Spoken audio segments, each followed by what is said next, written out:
Oh, let's come back home now, where women who have advanced Africa's development in various sectors are being honoured and recognised this evening. International Relations Minister Naledi Pandor is hosting the inaugural Charlotte Maxeke African Women Leadership Awards. There for us, eNCA reporter, it's Theo Mashele, attending what looks like, Theo, a very good evening to you, a very glamorous event out in Sandton. So give us a sense then just why this is such an important event for women in our country. Yes, indeed, Gareth. Basically, we are live in the Sandton Convention Center where International Relations Minister Naledi Pandor is expected to hand out awards to women in leadership. Now, this inaugural Women in Leadership Awards, first time ever. Walking in, we have seen a couple of dignitaries.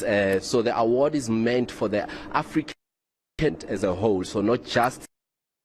So there's a couple of dignitaries from around the continent. I have the pleasure of having with me Commissioner Muigai Mwangi, Kenyan High Commissioner. Thank you for this.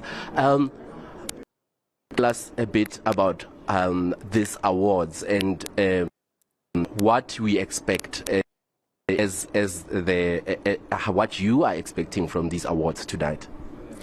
Thank you very much. As you rightly said, this is a function that is organized by International Relations under the auspices of the Minister, Dr. Naledi Pandor. So we are here really invited to come and celebrate women who have achieved outstandingly in the various sectors. So we come here to join hands with our host and all those who are invited to celebrate women, to commend them, and also to be encouraged by seeing what these women who are going to be awarded today have done. And hopefully this should encourage us who are in leadership and the younger generation who are aspiring to be in leadership. Do you believe that there are enough women in leadership today, particularly in the African continent? No, I do not believe. I think, as we all know, obviously, the women population is about 50% of the total population. So in all honesty and in all fairness, we should have 50% women in all positions of leadership. That is not the case. However, we are encouraged because we have seen that there's great improvement in terms of women participation in leadership, whether it's political or it's in the private sector, corporate life. So there is that increase, but it's still not enough. We wish to see a 50% representation of women in leadership.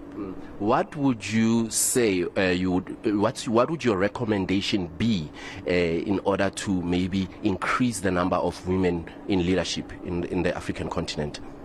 Okay, firstly, I think I want to challenge us as women that we should put ourselves out there. We should not be shy. We should not be scared. We must be able to put ourselves there with confidence and with the strengths and capacities that we have, so that this isn't a favor that anybody is doing women.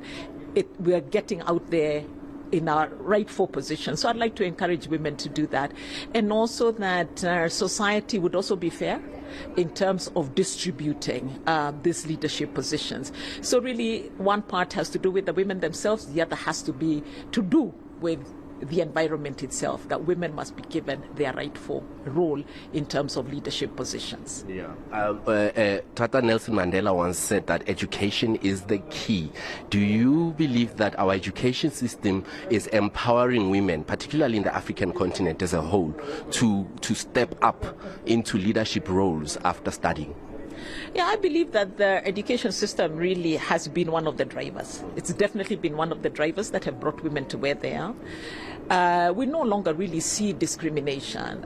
There was a time when we knew that girls were sort of propelled towards nursing or teaching or those positions that were, reserved for women. But I don't think that's the case anymore. I think our education systems across the continent give fair and equal opportunity for girls to go to school. Yeah. Thank you so much. I've run out of time. So that was the High Commissioner of Kenya, Catherine Muigai, just telling us about what she's expecting from this award ceremony, mainly calling for more women leadership here in the African continent. Back to you, Gareth. Theo, thank you very much indeed. Out for us at a beautiful event in Sandton. I'm sure we'll hear from you again later this evening.